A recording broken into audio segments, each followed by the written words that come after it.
कि आजकल बहुत सारे लोग किडनी की बीमारी का शिकार हो रहे हैं। इसी सिलसिले में हम डिटेल से बात करने वाले हैं। तो आज की इस वीडियो में हम बात करने वाले हैं कि क्रोनिक किडनी फेलियर होना क्या होता है, किडनी फेल होने के कारण कौन से हैं। तो चलिए दोस्तों स्टार्ट करते हैं। मैं हूं डॉक्टर पठान और मेरे चैनल में आपका बहुत बहुत स्वागत है। सबसे पहले हम बात करने वाले हैं कि क्रोनिक किडनी फेल होना क्या होता है। जब कई वर्षों तक धीरे धीरे किडनी की काम करने की क्षमता कम हो जाती है तो उसे क्रोनिक किडनी फेल होना कहा जाता है। इस बीमारी का लास्ट स्टेज हमेशा के लिए किडनी का फेल होना ही होता है।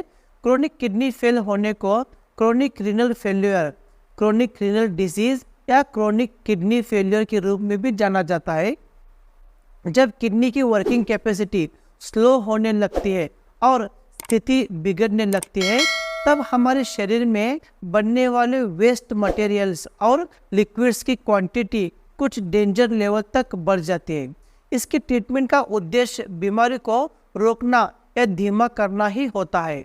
यह आमतौर पर इसके मुख्य कारण को नियंत्रित करके किया जाता है। क्रोनिक किडनी डिजीज लोगों की सोच से कहीं ज़्यादा बड़ी है। जब तक यह बीमारी शरीर में अच्छी तरह से फैल नहीं जाता तब तक इस रोग का या इसके सिम्टम्स के बारे में कुछ भी पता नहीं चलता। जब किडनी अपनी कैपेसिटी से 75% कम काम करती है तब लोग यह महसूस कर पाते हैं कि उन्हें किडनी की बीमारी है।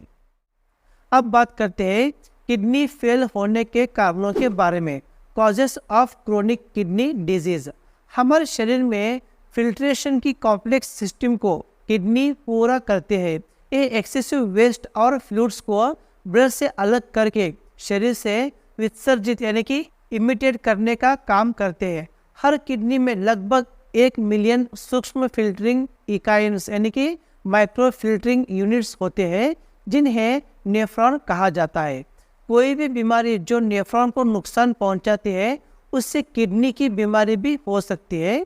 डायबिटीज़ और हाई ब्लड प्रेशर दोनों ही ऐसी बीमारियां हैं जो नेफ्रॉन को नुकसान पहुंचा सकती है। अधिकतर मामलों में किडनी हमारे शरीर में तैयार होने वाला ज़्यादातर वेस्ट मटेरियल्स को बाहर निकालने में मदद करते हैं। हालांकि यदि किडनियों तक पहुंचने वाला ब्लड फ्लो अफेक्टेड हो जाता है तो ये अच्छी तरह से काम नहीं करते हैं। ऐसा होने के कारण कोई डैमेज या बीमारी होती है।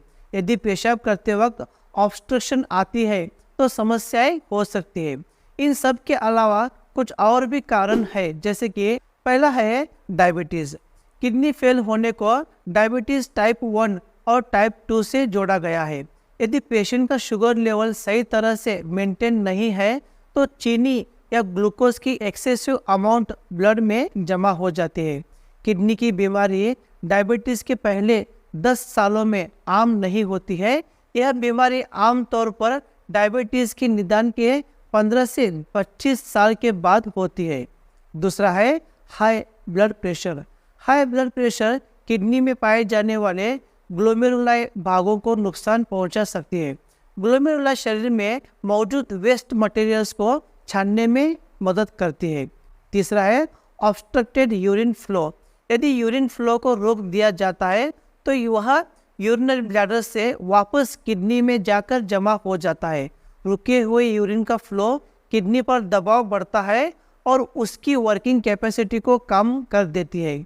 इसके पॉसिबल कॉजेस में बढ़ी हुई एनलार्ज प्रोस्टेट, किडनी स्टोन्स या ट्यूमर शामिल है। चौथा है अदर किडनी डिसीजेस।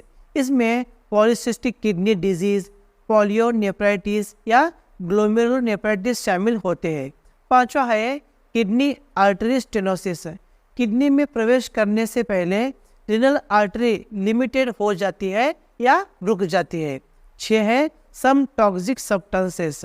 इनमें ईंधन, सॉल्वेंट्स जैसे कि कार्बन टेट्राक्लोराइड, लीड और इससे बने पेंट, पाइप और सोडियम सामग्री शामिल है। यहाँ तक कि कुछ प्रकार के गहनों में टॉक्सिक सब्सटेंसेस होते हैं जो कि किडनी फेलियर का कारण बन सकते हैं।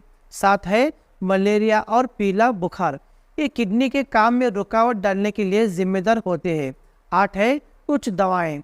उदाहरण के लिए non steroidal anti inflammatory drugs जैसे कि एस्पिरिन या आइबुप्रोफेन का ज़्यादा इस्तेमाल करना। 9 है इलीगल ड्रग्स लेना, यानी कि जैसे हेरोइन या कोकेन लेना। 10वां है चोट लगना, किडनी पर तेज झटका या चोट लगने के कारण भी किडनी फेल हो सकती है। तो आज की वीडियो में बस इतना ही, तो मिलते हैं मेरे नेक्स्ट वीडियो में, तब तक के लिए धन्यवाद।